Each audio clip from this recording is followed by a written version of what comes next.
the message we started last week.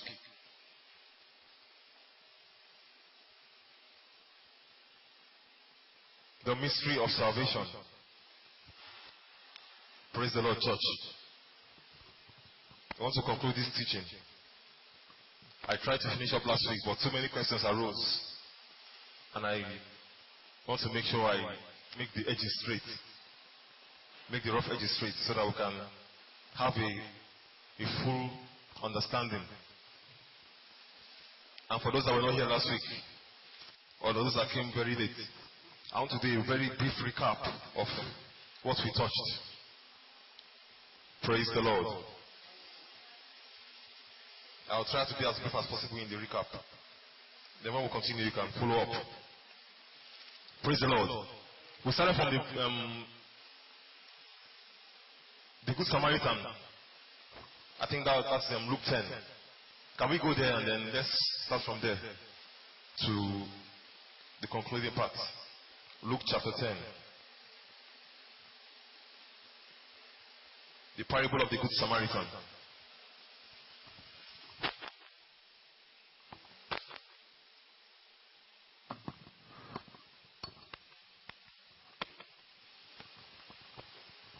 The parable of the Good Samaritan. That is where we got the keys. Jesus Christ gave us certain keys there. Luke 10 from verse 20. Okay. From verse 29. But he, willing to justify himself, said unto Jesus, And who is my neighbor? And Jesus answering said, A certain man went down from Jerusalem to Jericho, and fell among thieves, which stripped him of his raiment, and wounded him, and departed, leaving him half dead. And by chance there came down a certain priest that way, and when he saw him, he passed by on the other side. And likewise the Levite, when he was at the place, came and looked on him, and passed by on the other side. But a certain Samaritan, as he journeyed, came where he was, and when he saw him, he had compassion on him, and went to him and bound up his wounds, pouring in oil and wine, and set him on his own beast, and brought him to an inn, and took care of him. And on the morrow when he departed, he took out 2 pence, and gave them to the host, and said unto him, Take care of him, and whatsoever thou spendest more, when I come again, I will repay thee. Praise the Lord. God bless you, sir. Now we made it clear that the Good Samaritan is who? The Good Samaritan is mankind. We said that last week. Somebody put up this light, please. Help us with this light.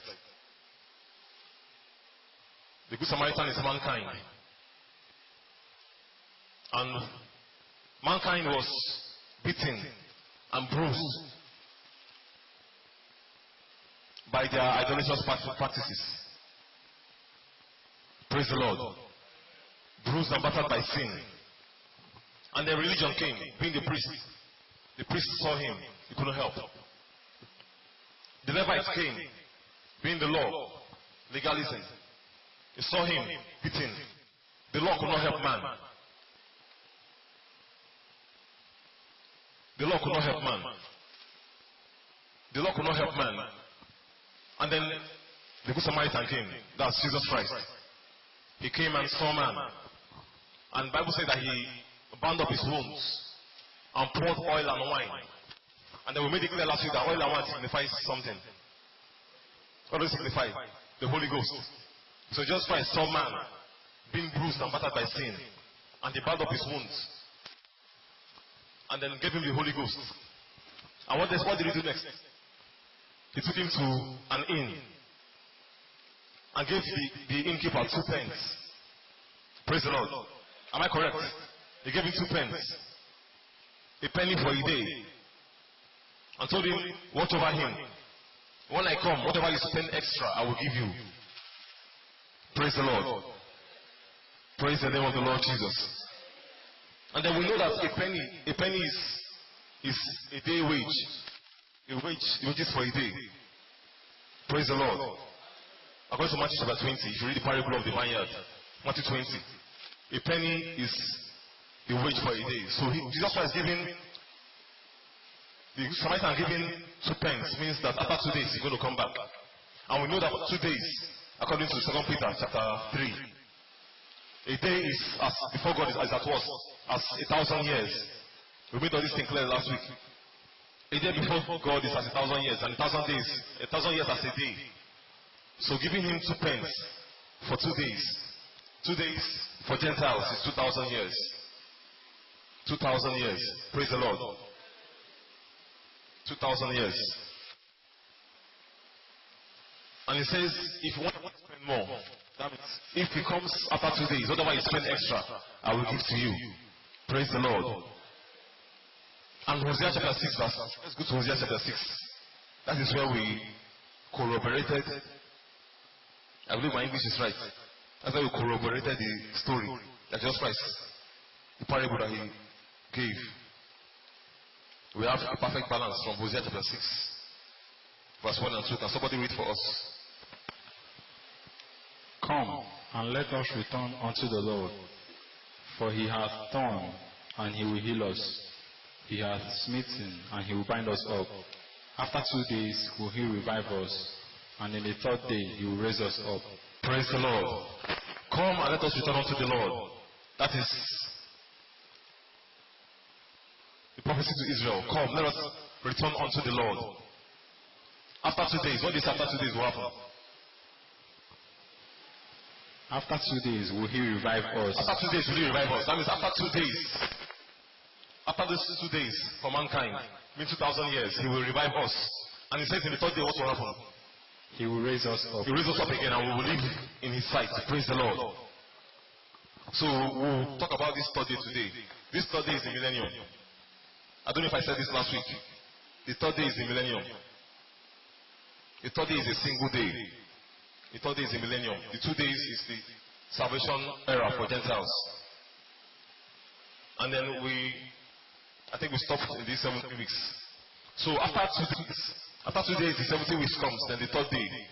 Praise the Lord. After 2 days for Gentiles, the 69, okay. After 69 weeks, 2 days, then the final week, the 70th week. The 70th week for the Gentiles.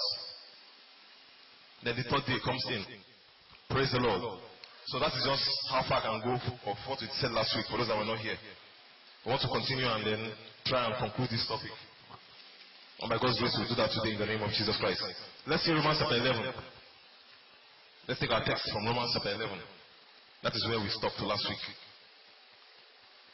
Romans 11:25.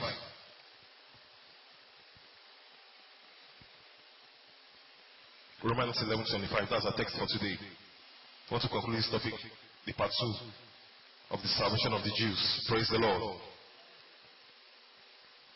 Romans 11:25.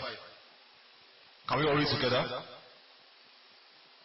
Can we read our text together? Romans 11:25. Are we all there? If you're there, shout amen.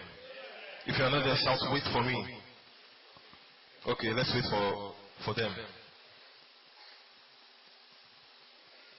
Romans chapter 11 verse 25. Romans is between after Acts, before Corinthians. I believe you're all there now. Can we stand and take that text together? Can we stand and take that text together? Romans 11:25. Want to go. For I would not, brethren, that you should be ignorant of this mystery, lest you should be wise in your own conceits, that blindness in part is happened to Israel, until the fullness of the Gentiles be coming. May God bless his word in our hearts in the name of Jesus Christ. God bless you. Have your seats. You are all blessed in Jesus' name. Now let's go to today's business. Praise the Lord. Now, I will not, brethren, that you should be ignorant that salvation of this mystery, brother, lest you should be wise in your own conceit, that blindness in part, partial blindness, that's what it means, is happened to Israel until the fullness of Gentiles will come in. Praise the Lord. Blindness in part is happened to Israel until the fullness of the Gentiles will come in. So God blinded Israel for our sake, and because of us, Because of us, Gentiles, God had to pause the time of Israel. They had 69 weeks. According to Daniel chapter 12, they've had their 69 weeks from the prophecy to rebuild the temple. Sorry, from the command to rebuild the temple to when the Messiah was cut off. 69 weeks were spent. But they were promised 70 weeks. Can we go to that? Can we go to Daniel chapter 12?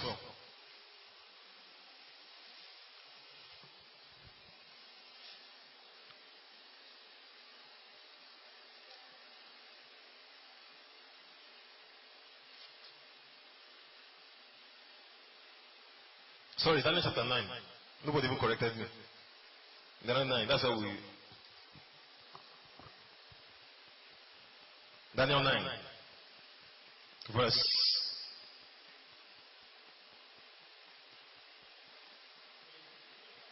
Okay, let's start from verse 24. It says, 70 weeks are determined upon thy people and upon thy holy city. To do what? To finish the transgression, to make an end of sins, and to make reconciliation for iniquity, and to bring in everlasting righteousness, and to seal up provision and prophecy, and to anoint the most holy. Verse 25 says, know therefore and understand that from the going forth of the commandment to restore and build Jerusalem unto the Messiah the Prince shall be 7 what? 7 weeks. Let's write that down. 7 weeks. Then what next?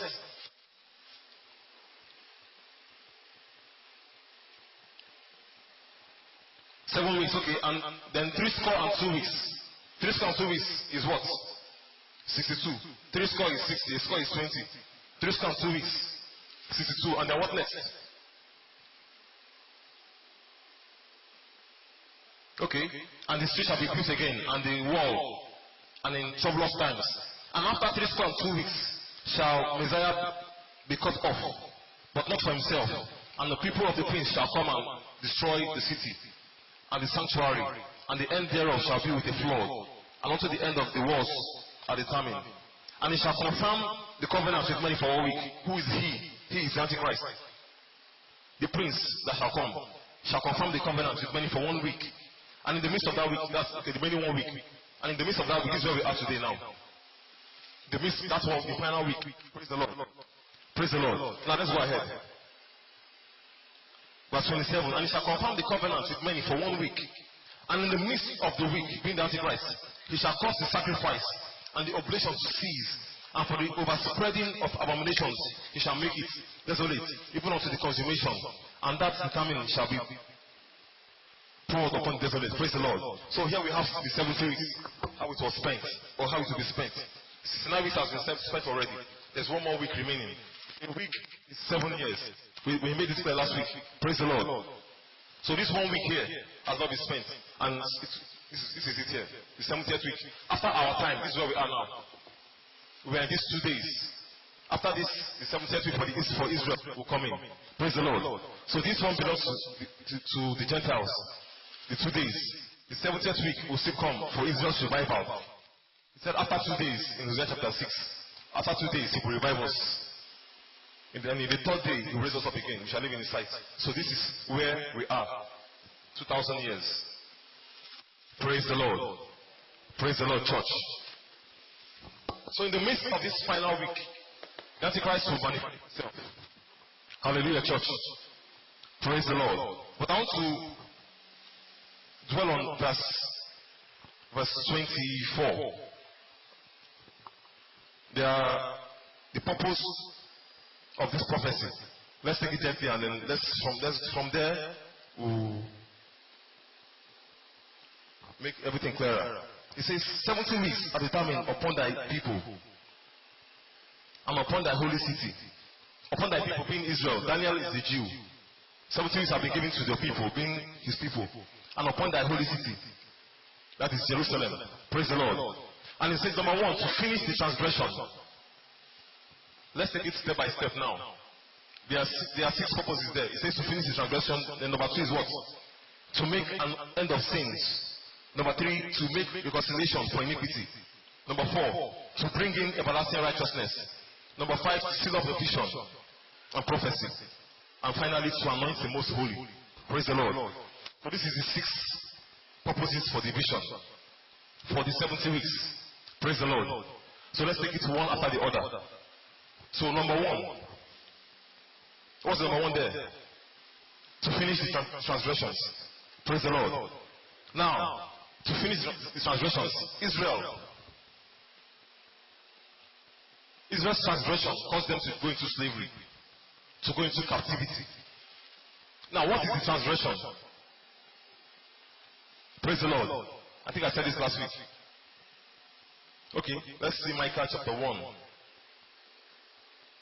I said it last week, but I didn't open the scripture.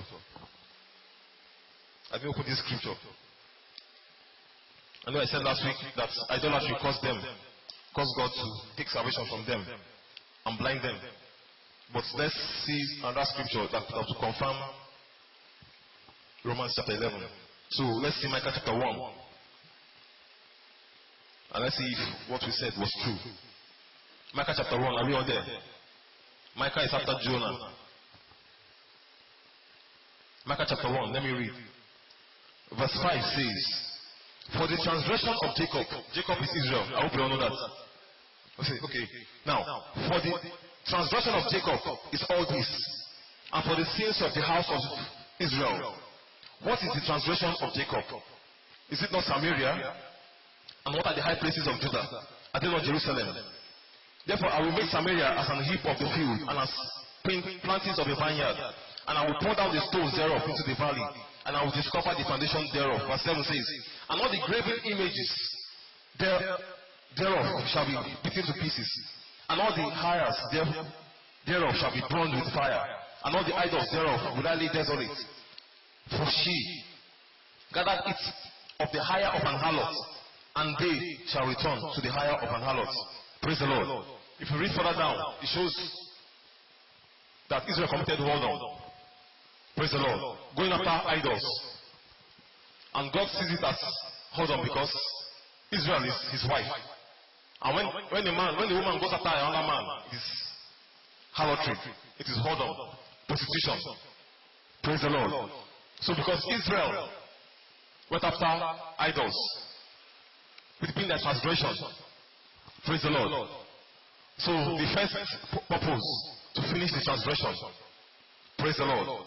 So let's see Hebrews chapter 9 verse 15. And let's see how the transgression is being finished. Hebrews 9. Jesus Christ came for that purpose. And right now he's on the mercy seat. Hebrews 9. I may be a little fast today because I want to beat this time. Because some of us came very, very late. And we started late. Praise the Lord. Praise the Lord. Or I will take all my time today, and if you close late, I'll just want to finish this today. Praise the Lord. Which one is better? Okay, let us take it slow. Or we might close late. So nobody should say we'll close late today. Is that agreed? Is that agreed? Everybody that complain. Angel will flog you. Praise the Lord. Okay. Hebrews 9:15. Let me slow down. Don't complain that I'm too slow today. Hallelujah, church. Can we go ahead? Hebrews 9. Now, let me read from verse 14. It says, how much more shall the blood of Christ, who through the eternal Spirit offered himself without fault to God, purge your conscience from dead works to serve the living God. Now, remember, this book to Hebrews, Hebrew is that they are the Israelites. I hope we know that. They are the Israelites. Now, verse 15, take note. For this cause, he is the mediator of the New Testament, that by the means of death, for the redemption of what? The transgressions that were under the first testament, they which are called might receive the promise of eternal inheritance. Praise the Lord. So just write it on the message also for their sake. Praise the Lord. To finish this their transgression. Hallelujah, church. Are we together? Do we get that? Do we get that, church? It's number one clear now. He has come to finish the transgression. Hallelujah. Can we go to number 2 now? What is transgression? I just said it. Idolatry. Praise the Lord. Israel went after strange gods. We just read it in Micah chapter 1. They went after graven images, and God was moved to jealousy. Praise the Lord. If you read Romans chapter 10 and 11, you can read it later. It will be clearer to you. We read it last week. I don't want to go back to that. Praise the Lord. Now, number 2, to make an end of sins. We are still taking notes from Daniel chapter 9:24. Number 2. Number 1 is to finish the transgressions. Number 2 is to make an end of sins. Now, what is the sin? What are the sins, rather? Let's see Matthew chapter 27. When Jesus Christ came.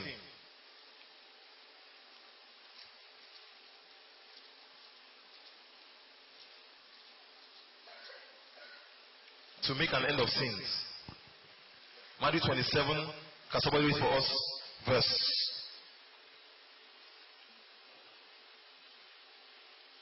Matthew 27. Okay.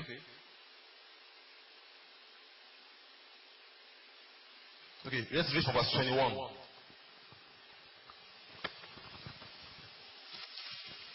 The governor answered and said unto them, Whether of the twain will ye that I release unto you? They said, Barabbas. Pilate said unto them, What shall I do then with Jesus, which is called Christ? They all said unto him, Let him be crucified. And the governor said, What evil hath he done? But they cried out the more, saying, Let him be crucified. When Pilate saw that he could prevail nothing, but that rather a tumult was made, he took water, and washed his hands before the multitude, and saying, I am innocent of the blood of this just person. See ye to it. Then answered all the people and said, His blood be on us and on our children. Praise the Lord. Praise the Lord. This is why Israel is still blind till today. And God moved them to say this. You know, in those days, you see them in multitudes. Somebody will just start this statement.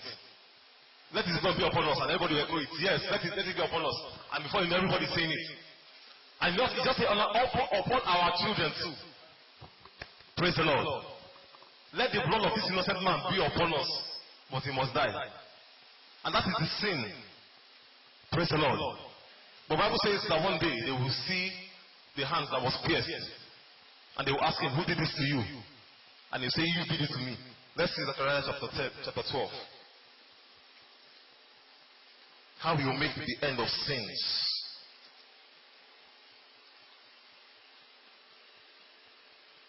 Let His blood be upon them, not upon me. I also have you know today that every time you sin willfully, you are making that same statement. The Bible says if you sin willfully, there's no more remission, there's no more what? I think I will open that scripture later.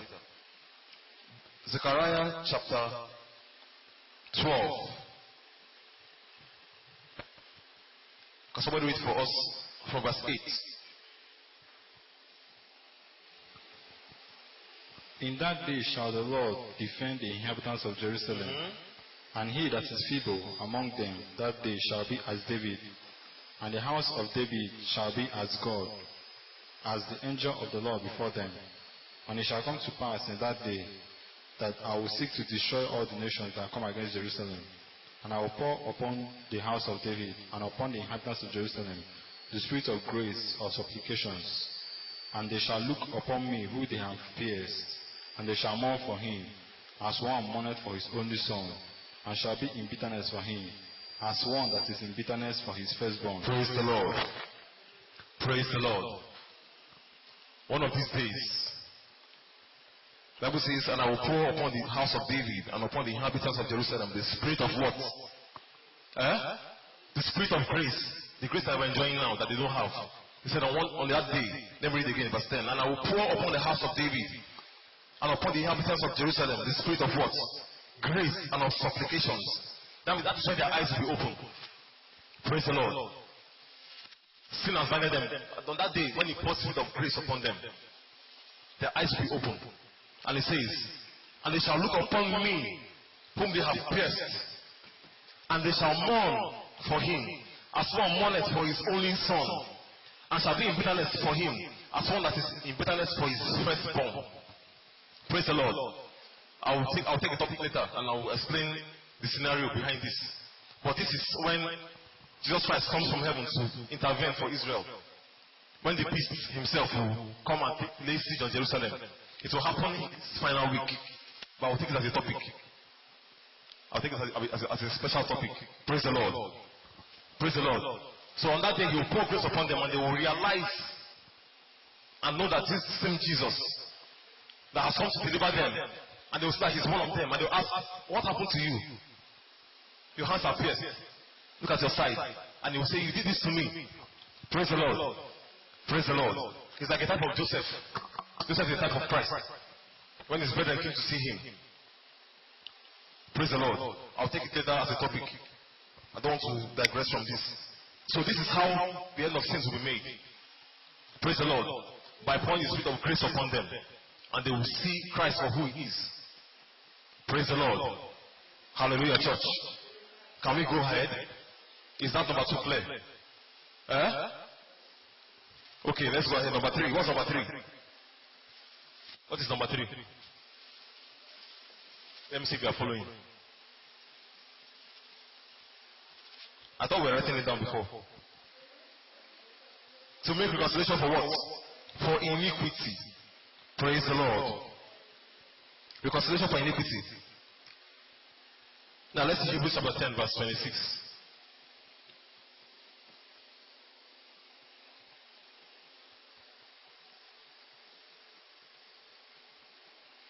Or let's see Hebrews 2 first, then we'll go to 10 later. Hebrews 2.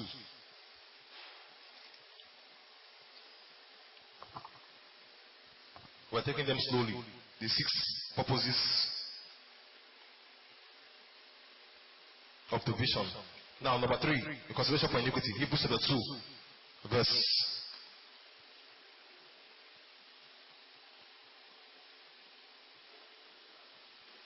Okay. Let's read from verse 15. Hebrews 2 from verse 15. And deliver them who through fear of death were all their lifetime subject to bondage. For verily he took not on him the nature of angels. He's talking about Jesus Christ. He did not come and take the nature of angels. Go ahead. But he took on him the seed of Abraham. And he came in the lineage of Abraham as a Jew. Praise the Lord. Go ahead. Wherein in all things it behoved him to be made like unto his brethren. Okay. That he might be merciful and faithful, high priest in things pertaining to God. Now, listen to this. Go ahead, sir. To make reconciliation for the sins of the people. Praise the Lord. Praise the Lord. To make reconciliation for the sins of the people. Praise the Lord. Verse 18 says, for in that he himself has suffered being tempted, and he is able to succor them that are tempted. Praise the Lord. So he came for this purpose also, to reconcile man to God. Praise the Lord. Praise the Lord. Now, the scripture says that if you sin willfully, there is no turning back. But Israel can be turned back. Why? Because it was God himself that blinded them. Praise the Lord. Church, are we together? God blinded them himself, so they can also be turned back. It was for a reason, a purpose, that you and I should come in. But for the spirit not to be broken, he will come to reconcile, to make reconciliation of their sin. After finishing the transgression and making an end of the sins, then he has to come and do what? Reconcile. And that is possible because God himself blinded them. The sin was not willful. Hallelujah. It was not willful. It was God who caused them to be blind, so that we can come in. But Israel will still be saved. Praise the Lord, church. Israel will still be saved. All of Israel will be saved. Romans chapter 11 verse 26 says that. We read it. All of Israel will be saved. Hallelujah. Praise the Lord. Praise the Lord. Okay, let's see Hebrews chapter 10 now. Let's see Hebrews chapter 10. Hebrews 10 verse 26. As further proof of why they can be reconciled. Let me read. Hebrews 10:26. It says, for if we sin willfully, after that we have received the knowledge of truth, there remaineth what? No more sacrifice. Are we all there? Let me read again. For if we sin willfully, after that we have received the knowledge of the truth, there remaineth no more sacrifice for sins. Praise the Lord. There remaineth no more sacrifice for sin if you sin willfully. That is you and I that know the truth. If you go ahead and sin, knowing the truth, there is no reconciliation. No more sacrifice for sins for you. Praise the Lord. But because Israel was blinded by God himself, they can still come under the blood. But that will be now. Grace will still come upon them. Praise the Lord. Praise the Lord. That is number what? That's number 3. So let's see Isaiah chapter 66. Isaiah 66.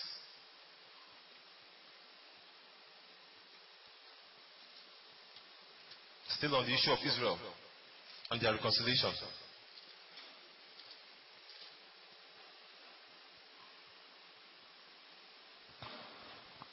Because on that day when Christ will come, the nation of Israel will be born. Isaiah 66 verse 8. Read from verse 7. Read from verse 7. Before Israel travailed, go ahead. she brought forth. She gave birth. Okay. Before her pain came. Before the pain of labor came, what happened? She was delivered of a man child. Okay, go ahead. Who had heard such a thing? Who has heard such a thing? Who has seen such things? Shall the earth be made to bring forth? Shall the earth be made to bring forth in one day? Or shall a nation be born at once? Shall a nation be born at once? For as soon as Zion travailed, she brought forth her children. For as soon as Zion travailed, she brought forth. But she felt the pain later. That is Israel. The Messiah came, and they didn't even know. He came very silently. But after he resurrected, after he went, then the pain of that childbearing came.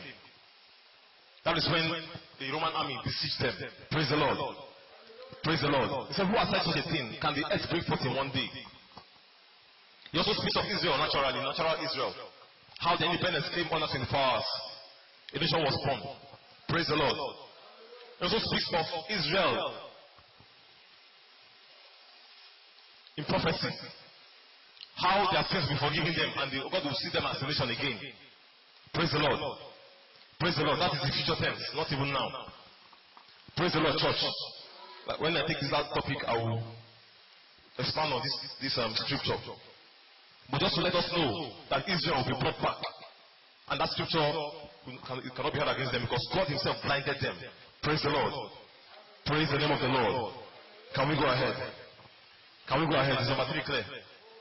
Okay, what's the next one? To bring in everlasting what? To bring in everlasting righteousness. Okay. Revelation chapter 20. I think I've talked about this before. But let's do justice to it. We have talked about finishing the transgression, making an end of sins. We've talked about reconciliation for iniquity. Now, the next one is to bring in everlasting righteousness. And that cannot happen. That cannot happen if Satan is not bound. Revelation chapter 20. Revelation chapter 20 from verse 1 to 3. And it says, let me read. And I saw an angel come down from heaven, having the key of the bottomless pit and a great chain in his hand. And he laid hold on the dragon, that old serpent, which is the devil and Satan, and bound him 1,000 years, and cast him into the bottomless pit, and shut him up, and set a seal upon him, that he should deceive the nations no more. Take note of that, let me repeat it. That he should deceive the nations no more, till the 1,000 years be fulfilled. And after that, he must be loosed a little season. Praise the Lord. Praise the Lord. Satan will be bound for 1,000 years in the millennium. And for that 1,000 years, there shall be everlasting righteousness. Praise the Lord. That is what that scripture, that's number 4, talks about. There will be a point in time when there will be righteousness. Everlasting righteousness. Not eternal righteousness forever. But for 1,000 years. When Satan is bound, there shall be righteousness on this earth. Praise the Lord. Is that one clear? Is that clear? Can we move on? Number 5. What's number 5? To seal the vision and the prophecy. To seal up the vision and the prophecy. Let's go to Daniel chapter 12. I think I'll spend more time on this Daniel chapter 12. Daniel chapter 12. Can somebody read from verse 1?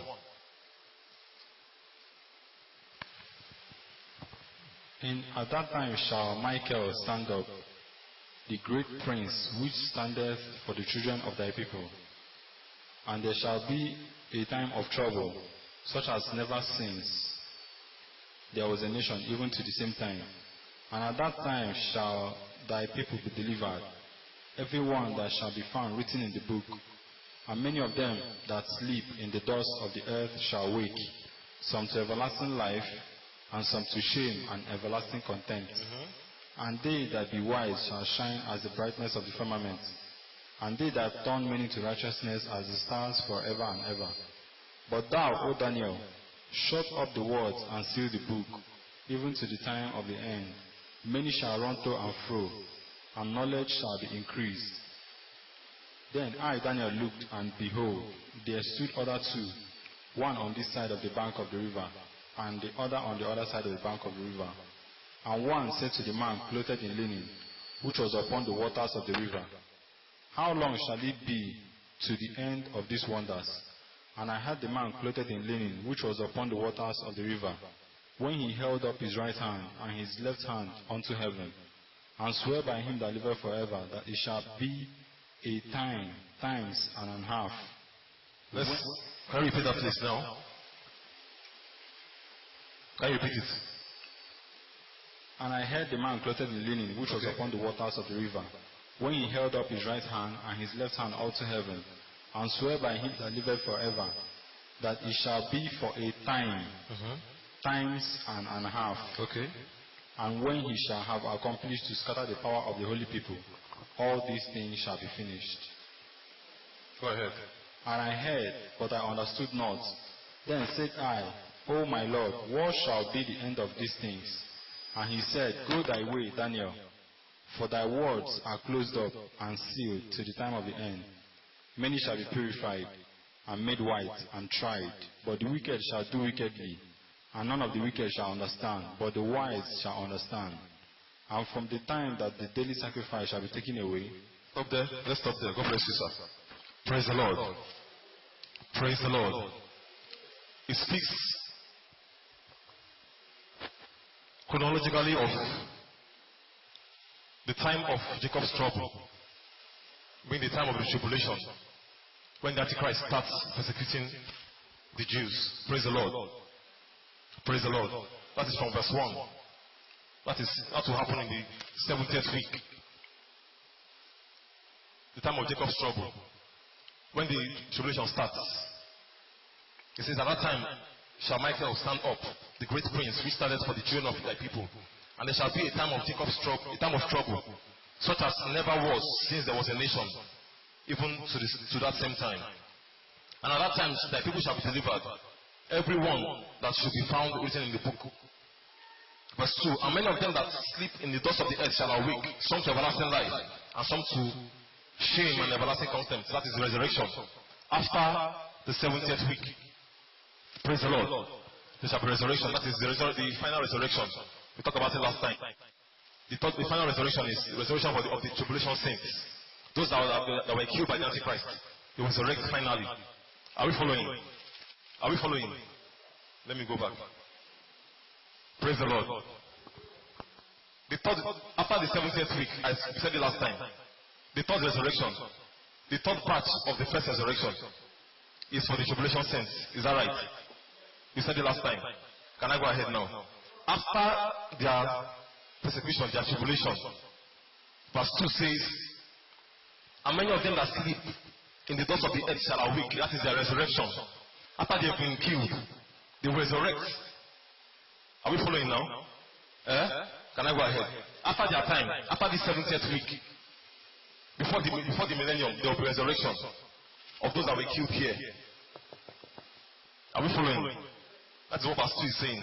Men that sleep in the dust of the earth shall awake. Why are they waking up? Because they will live here in the millennium. Are we following? So after they resurrect, they will also reign with Christ, even as and with the bride in the millennium.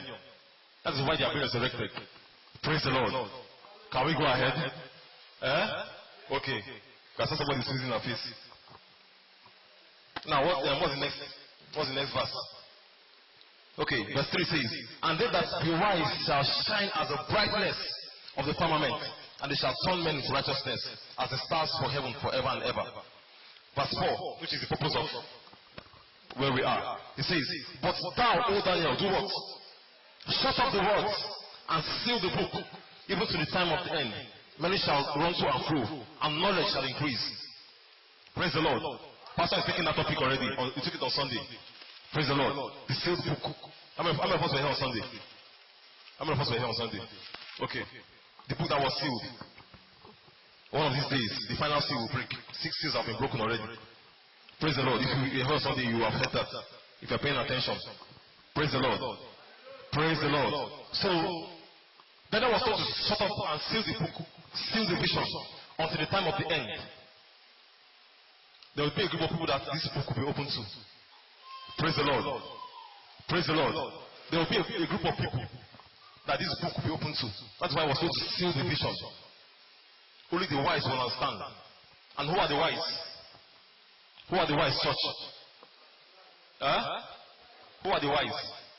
Who are the wise of the end time? The bride. Okay, who is the bride? We are the bride. Put your hands together for Jesus Christ. Put your hands together for Jesus Christ. Hallelujah. This Bible is a closed book to many. But God has found us worthy to see what is hidden in this book. Praise the Lord. We thank God for the ministry of William Branham. Praise the Lord. Praise the name of the Lord Jesus. So, the fifth purpose, to seal up the vision to the time of the end, and to remain sealed until grace ends. The moment the seventh seal is broken, grace is over. Praise the Lord. So the book remains sealed until the time of the end. Hallelujah, church. Praise the Lord.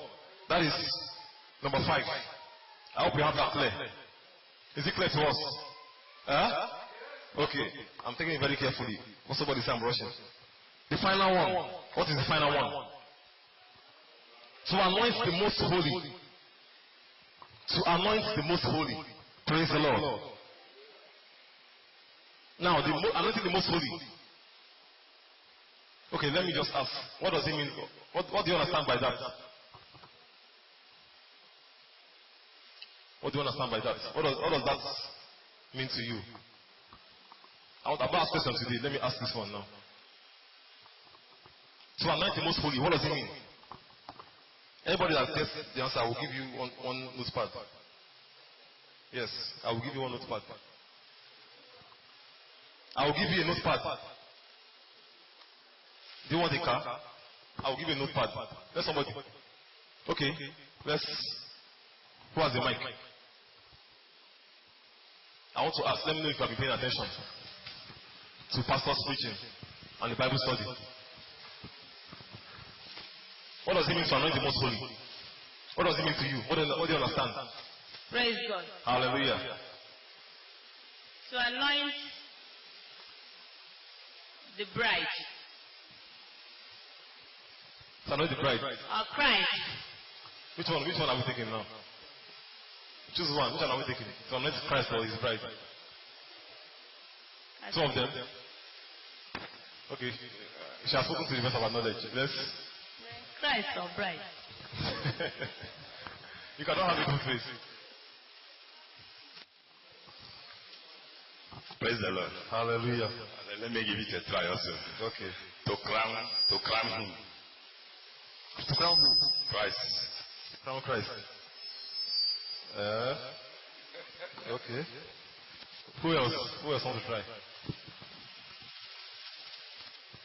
Yes, we will crown Christ. but it is not what the scripture is saying. Praise the Lord. Hallelujah. Wait, oh, that's the pastor. He's collecting my first. Hold on. If nobody answers it correctly, then we will give you. Don't give him yet. If nobody gets it, then we will give him. Let's go around first. Praise the Lord. Hallelujah. Let me try as well. Try. It's a kind of reward. Yeah? Reward. Okay. Who next? Next.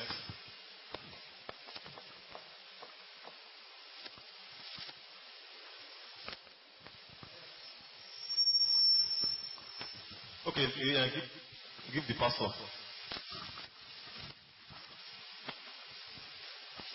To anoint the true bride. The true bride. She has said it already now. Praise the Lord. Praise the Lord. To anoint the most holy. What is the most holy? That's what you should ask. To anoint the holy of holies. To anoint the most holy. Praise the Lord. You know, remember what we are talking about here? The purpose of the vision. Number 1 is to finish the transgression. Number 2 is to make the end of sins. Number 3 to make reconciliation for iniquity.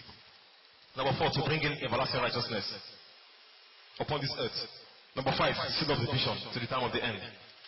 Is that right? And number 6 is to anoint the most holy. Praise the Lord. Nobody has an idea. I've given you expo somehow. To anoint the most holy. The most holy. The most. Praise the Lord. Okay, let's go ahead because of time. Oh yeah, try.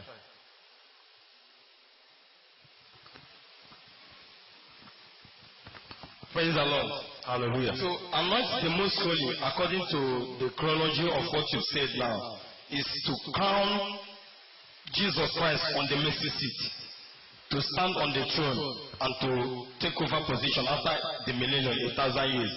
Because he will come and sit on the mercy seat after Satan had been given what had been released. Then after which he will be stood up again, and the Christ will be crowned to take possession of the earth. Praise the Lord. Hallelujah. Praise the Lord. You use many words, but you are seeing what everybody is saying. You just use the sentence.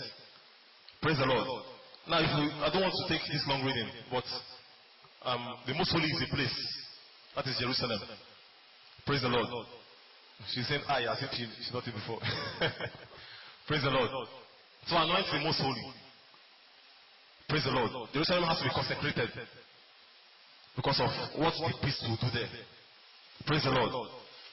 Because there will be abominations that will take place there. But to be anointed. And it is not literally using oil to anoint it.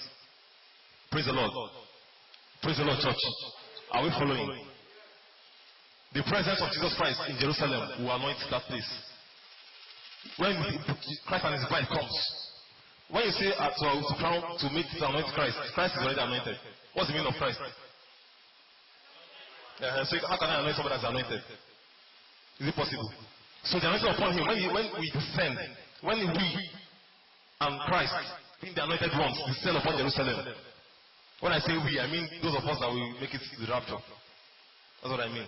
Those that will come with Christ, that will reign with Christ. When we descend in Jerusalem, that place will be receive the anointing. Praise the Lord. That is the most holy place. That is where Christ will reign from. So that is the descent of Christ and his bride to anoint the most holy place. So just put one more word there. Anoint the most holy place so that you don't make mistake next time. It is Jerusalem that is being anointed. Praise the Lord. With the presence of God. Is that clear to us? Church, is that clear to us? So I will keep my book to myself. Praise the Lord. Praise the Lord. So it happened the first the tabernacle was anointed in Leviticus chapter 8 by Moses. You can read it later. You can just write it down. Where you go home, you read it. It was anointed when he was anointing the priests and consecrating the temple. Praise the Lord. Church, praise the Lord. And then in 2 Chronicles chapter 5, when the temple was built by Solomon, it was also consecrated. It was anointed with God's presence. You can also write it down, later you read it. It is a long reading. I don't want to go into it. Praise the Lord. So these are examples of how it has happened before. And then before the millennium takes off, it will be consecrated again because of the abomination that has taken place there. Praise the Lord.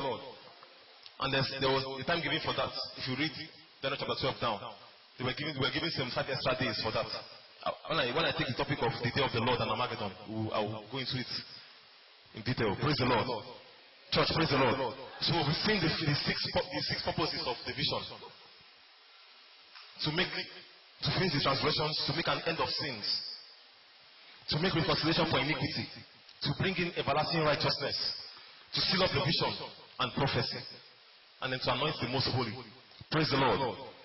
Church, praise the Lord. So salvation left the Jews. They were blinded for our sake, as we read, Romans 11:25. And it has come to us, and it's still with us. And the time will come to go back to them, for them to finish their final week, which is remaining, which is still pending. Praise the Lord. And after that time, we will all come back and reign in the 3rd day. Remember, after 2 days, He will revive us. Is that right? After 2 days, He will revive us. In the 3rd day, He will raise us up again and we will live in His sight. Praise the Lord. So when the 2 pence expires, those 2 days, 2,000 years, He will come back and revive Israel. And they will live in the 70th week. Praise the Lord. And they will have this their final week. And in that same week, the beast, being the Antichrist, the Roman Catholic system. Praise the Lord. If you have people that are there, please don't be offended. But that is the truth. They will make war with the saints. Hallelujah, church. Praise the Lord. And in that week, many will be slain, many will be slaughtered. That is the time of Jacob's trouble. Jeremiah chapter 30. The 70th week. And after that, there will be a resurrection, the final resurrection, the final part of the first resurrection. Tribulation says they will rise again and they will live with Christ. As the bride has already raptured, we will all live together in the millennium with those mortal elements that will reign over in the millennium. Praise the Lord. And then, after that, the white throne judgment, we already cleared all that a few weeks ago. Praise the Lord. Praise the Lord. Hallelujah, church. So, Christ came for the purpose of sending this light also to the Jews. Luke chapter 2. Sorry, the light to the Gentiles. Luke chapter 2. That was part of his ministry. There was a prophecy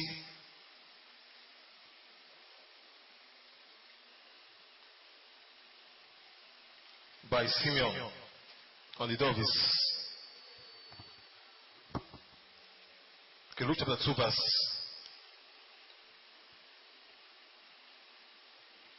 32.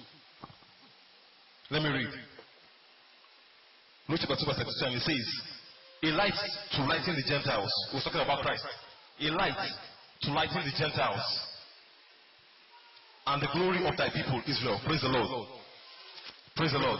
But Jesus Christ, while he was on earth, he did not fulfill this ministry.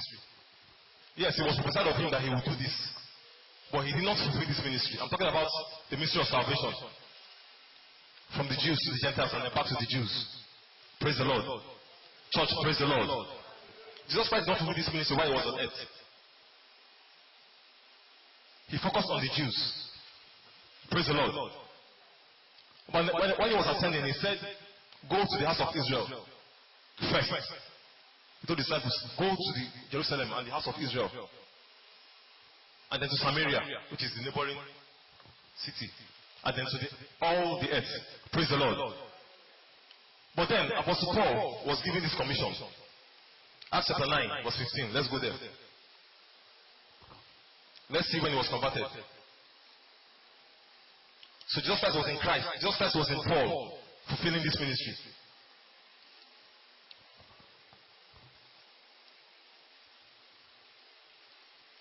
Acts chapter 9,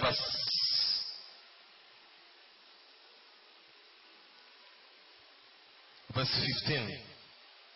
Speaking of Apostle Paul, when he was his conversion, when Ananias came to pray for him. Okay, let me read from verse 13, and it says, Then Ananias answered, Lord, I have heard by many of this man, being Paul, how much evil he had done to thy saints at Jerusalem. And here he hath authority from the chief priests to bind all that call on thy name. Ananias was told to go and pray for Paul. And he was afraid because the same person has been killing Christians. And verse 15 says, But the Lord said unto him, Go thy way, for he is what? A chosen vessel unto me, to bear my name before who? Before the Gentiles and kings and the children of Israel. For I will show him how great things he must suffer for my name's sake. Praise the Lord. So you see, the prophecy that was given concerning Christ, that Christ did not fulfill. Christ came and gave it to Apostle Paul himself. Praise the Lord. Praise the Lord. But Peter also, before Paul could preach a sermon to any Gentile, Peter preached it. So Cornelius and his family, Acts chapter 10. You can read it later. I think we know other story. Before Paul could preach a sermon to any Gentile, Peter preached to Cornelius, who was a Gentile. Remember, Peter was given the keys to the kingdom. Matthew 17. Remember that? So he had to go and unlock, and then Paul followed. Praise the Lord. So salvation came through these apostles to us. Praise the Lord. Israel has abided in part for our sake. And this salvation will still go back to them. And it says, if the olive branch was cut off, and we that are wide olive branch were grafted in, those posts, for if you not spare the natural branch, you that is were grafted in will also be spared. Praise the Lord, church. So this salvation that has been given to us so freely, what value are we giving to it? Praise the Lord. Praise the Lord. All these things are things that will happen. They will come. But living through this time, what manner of persons are we? Praise the name of the Lord Jesus. Praise the name of Jesus. So, the time of the Gentiles is winding up. The time is at the tail end. The time is almost up. And last week we tried to calculate. We tried to calculate last week when the command was given, when Christ was cut off. And then how many years? Praise the Lord. We said last week that Israel received independence in 1948. Is that right? Remember the parable of the fig tree that Jesus Christ gave? Matthew 24. Let's go back there. We'll close from there. Matthew 24. The parable of the fig tree. When he was condemning Jerusalem. And he gave a short parable. And the fig tree represents Israel. Matthew 24. Matthew 24 verse 32. And it says, Now learn the parable of the fig tree. When his branch is yet tender and putteth forth leaves, you know that the summer is nigh. Praise the Lord. That's telling us that we should watch Israel. Israel is our calendar to know when the end is come. And then it goes ahead to say, verse 3 says, So likewise ye, when ye shall see all these things, know that it is near, even at the doors. Verse 34. Verily I say unto you, this generation shall not pass till all these things be fulfilled. Heaven and earth shall pass away, but my words shall not pass away. But of that day and hour no man no, not the angels of heaven, but my Father only. Praise the Lord. Praise the Lord. So it says that the generation that will see the fig tree coming back, that is Israel, will not pass before the end comes, before the end of grace comes. Praise the Lord. And Israel came back as a nation in 1948. May 14, 1948. So the generation that sees this coming back of the victory will not pass. And if you calculate 1948 till now, how many years is a generation? How many years is a generation? 100. Some say 100, some say 70. And I don't know how you want to calculate it. But add it to this and you see how much time we have left. Praise the Lord. Church, praise the Lord. If we say 100, then 2048. But then we should also know that the calendar that we are using is not the right calendar. A Jewish calendar has 360 days in a year. So by the time you shorten the calendar, you see that we are almost at the end. Praise the Lord. I calculated it and it was almost 2020, 2021. But I don't want to give dates as if I know what is happening. Praise the Lord. By the time you start removing 5 days from how many years, then you see that the time, there's no more time. I'm trying to be very careful to say something and so here. Somebody put it on me. It's not me that said it. Check, calculate it by yourself, and then know how many years you have left. Praise the Lord. Praise the Lord. May God bless us in Jesus' name. Put your hands together for Jesus Christ. Any questions?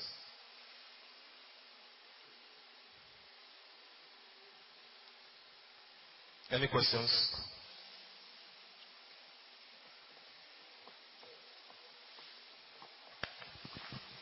Praise the Lord. Hallelujah. I know the question may look somehow, okay, but I don't really understand what you just said now. The calculation, are we adding the 100 years or minusing from this? Praise the Lord. Hallelujah. I was trying to avoid it. Like I said, Israel was reborn in 1948 as a nation. And Jesus Christ says, the generation that will see this come to pass will not pass. And I tried to use mathematics. How many years is a generation? You said 100, Abi. Now, okay, add your 100 to this. With 360 days a year. Not 365. So you can do the math on your own. And see what time we have left. I don't want to do the math. You should know I don't know how you want to calculate it. Praise the Lord. Church, praise the Lord. I think there's a pastor that said this is 2031 that he calculated. I'm trying to calculate it. I don't want to calculate it. Praise the Lord. Praise the Lord. Because the dates have been messed up. Okay, it was said that Jesus Christ was born in AD 1. But some historians say that he was born in between 6 to 4 BC. It was born before this time. So by the time you start adding, everybody has different dates. Praise the Lord. There are different dates to everything. So that's why I just keep to this Independence Day and then add generation with whatever time that we can add with. There are different dates that people have just used too many dates. Praise the Lord. Some say that Jesus was born in AD 1. Some say he was born between this period. Now, which one will we take? That is assumptions. Praise the Lord. Now, okay, I said I will make this clear today. You asked this question last week. AD and BC. Okay. Now, there's an impression that AD is after death of Christ, which is wrong. AD is Anno Domino, the year of our Lord. Some also say it is after death of Herod. Anno Domino, the year of our Lord. Praise the Lord. That is why a lot of people say Christ was born in AD 1, the year of the Lord, the year of our Lord. BC is the years before Christ was born. Praise the Lord. But recently, it is now being changed. AD is now CE. Because of they don't want to offend people that are not Christians.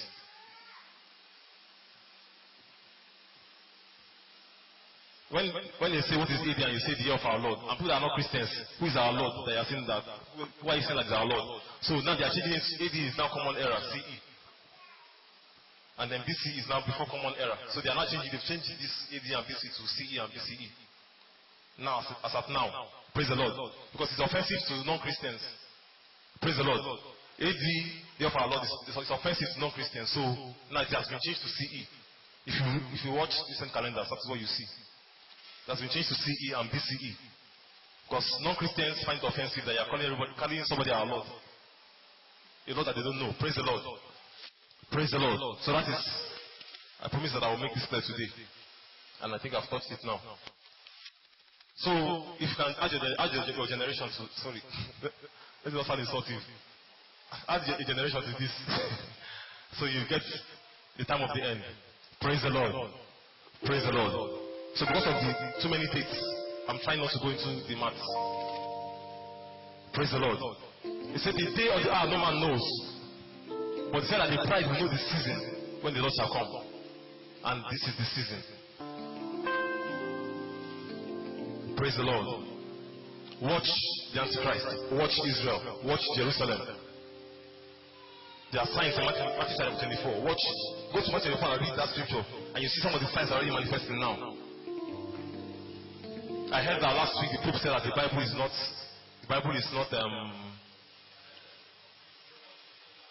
it's outdated, have you? So you watch the Pope. The Pope is a man of sin. That's what we know, that he's a man of sin. We know we're waiting for him to manifest.